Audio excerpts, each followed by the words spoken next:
Hello everyone and welcome to Moscow Report. In today's report we're going to cover the nuclear accident that led to death of 5 staff members of the Rosatom nuclear agency and additional injuries, as well as the release of radioactive materials in northern Russia.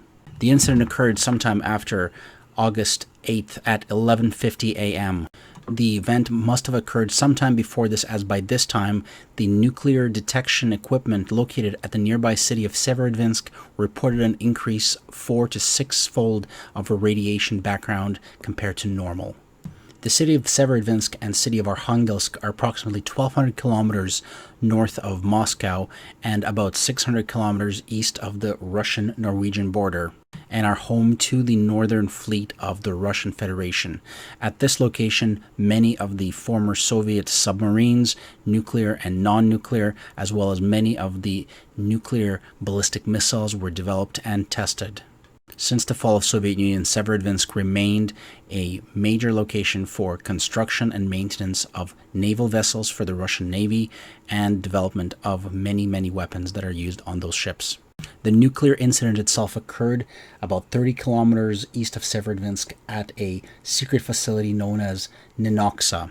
Nenoksa has been used to test underwater-launched ballistic missiles that were used on Soviet submarines throughout the Cold War, as well as the nuclear ballistic submarines that were used in the modern day. The site was also allegedly used for testing of other naval-based weapons, torpedoes, and other submarine equipment. Once the incident had occurred, the government was slow in providing additional information beyond the fact that there was an explosion, and the news reported throughout Russia that there was no radiation danger. This, of course, raised alarms. This was also backed up by a statement from Rosatom. Rosatom is a Russian state corporation, which means that the government has its hands in all of its pies, but it does produce nuclear products for both peace and military use. For example, Rosatom has contracts throughout the world, including India, and is involved in the nuclear reactor production in Iran. In addition, Rosatom bears all responsibility for producing all power plants for all Russian submarines and icebreakers, as well as other ships. Finally, Rosatom is also directly involved in production of the Russian nuclear arsenal, including warheads for all of its ICBMs. And it was Rosatom that announced the deaths of the 5 staff members. The reason for that is Rosatom is also a private organization, even though partially they had to report on the death and fatality to its staff. There were further leaks on the details of the incident itself. The reason I'm not calling this a nuclear explosion is because this was not a Chernobyl event, nor was this a nuclear weapon, nuclear warhead being detonated and exploding. The best way to describe this would be a dirty bomb. Now, what is a dirty bomb? A nuclear weapon, in order to go off, must have criticality and then supercriticality to cause a nuclear chain reaction to detonate. That is the principle of how all nuclear weapons work. In addition, the nuclear reaction can occur slowly without an explosion, in which case it'll produce heat, which drives most nuclear power plants around the world. To achieve that supercritical state where a nuclear explosion happens, a number of factors have to occur in a very controlled environment. A nuclear weapon cannot just detonate by itself. However, if you have nuclear material, radioactive material, and this can be both uranium, plutonium, or other radioactive components, in a dispersal, there is no massive explosion, there is no flash of light that we all have seen, and there's no mushroom cloud.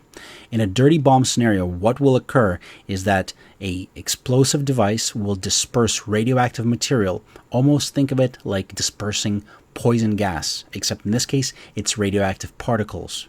These radioactive particles will travel through the atmosphere, through the water, and then cause radiation damage to anybody who comes in contact with them or absorbs them into their body. So what happened was likely a detonation of the Petrol SSC-9 cruise missile, otherwise known as the Burevestnik in the Russian Federation. This missile was proudly announced by Vladimir Putin in March of 2018 as having a nuclear engine, allowing it to travel at subsonic speeds. Think the US cruise missile Tomahawk, except it won't have a range of 2,000 kilometers, 2,500 kilometers. No, with a nuclear power system, this missile can travel 10,000 kilometers and approach a target from an unknown direction. Why was this big deal for Russian Federation and Mr. Putin? Well, because Russia, aka Soviet Union in the past, and the United States live in the northern hemisphere. And of course, east and west. In both of those directions, both countries are watching each other's airspace. And of course, the waters. However, if you design a system that can be launched from Russia, fly all the way south around the South Pole, and come towards the United States from, say, Mexico, there's a lot less defenses looking that way, making this weapon more unpredictable and making it harder to track down and shoot down. This is Russia's response to the U.S. missile defense system.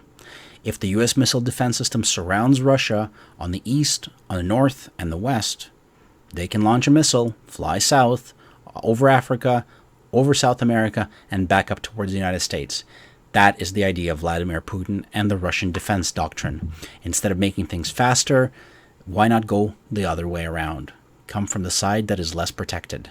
And so with much fanfare, Vladimir Putin announced the SSC-9 petrol Burevestnik missile with a nuclear power plant that's able to travel at subsonic speeds, but is still able to deliver a weapon to an enemy's position from all the way around the world with an unlimited range. So what do we know about this nuclear-powered missile? Remember, it's a nuclear-powered missile. It can carry a nuclear warhead. It can carry a regular warhead, but it is nuclear-powered, or that's what the Russian Federation claims. Well, Russia's been having problems with this missile because it's already crashed at least once.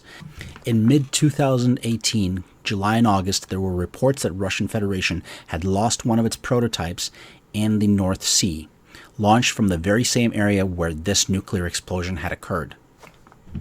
There is footage of both bodies and patients wrapped in plastic being transported by emergency services and helicopters to Moscow. The victims were taken to the center of A.E. Burevestnik. This hospital, aka facility, has been open in Moscow since the 60s and has provided treatment for radiation victims. It provided services for the submariners of multiple Soviet nuclear accidents. It also provided services to the liquidators and the cleanup crew, as well as regular victims of the Chernobyl explosion, as well as provided radiation treatment for patients who were affected during the Fukushima event. At this point, there is no other information coming from the Russian government.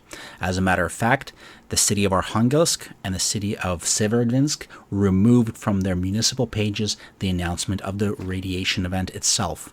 This has been completely erased from their websites. This is also a hit to the Russian military because the research center at this point should be considered off limits. With the type of explosion that would have occurred, almost a dirty bomb scenario, this place is going to be unworkable and completely unusable for some time to come. This is a critical event at a time when Russia has been struggling with multiple disasters and explosions, completely ruining all of its perception that it is a leading power in both military and technological progress. This is a massive hit against Putin and the Russian war machine.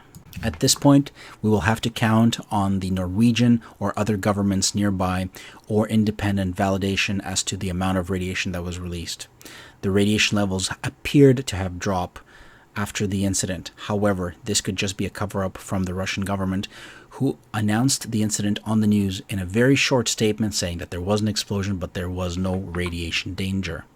This, of course, is a typical government cover-up, covering up exactly what happened and why it happened. The people in Severodvinsk may not have even known about this incident, and everything could have been rolled up to an error in the alerts if it wasn't for Rosatom. Whoever made the decision in the Rosatom Department of Communications to announce the death of 5 staff members as a result of a weapon test and the explosion with release of radiation is going to be in some serious trouble with the Russian government. I'm going to expect some heads to roll over in Rosatom because of this, and of course the real details will likely not be released as to what happened because of government and state secrets. The technology of the nuclear-powered missile shows to be completely unworkable at this point from the Russian perspective, and I can only imagine that it is not going to be in any functional state for many years to come, and I can hope that this missile is actually never deployed.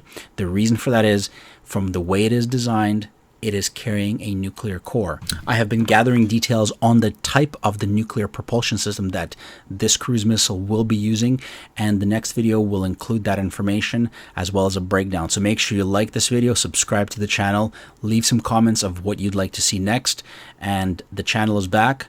Let's keep it going, and let's keep an eye on Russia because they are going off the rocker.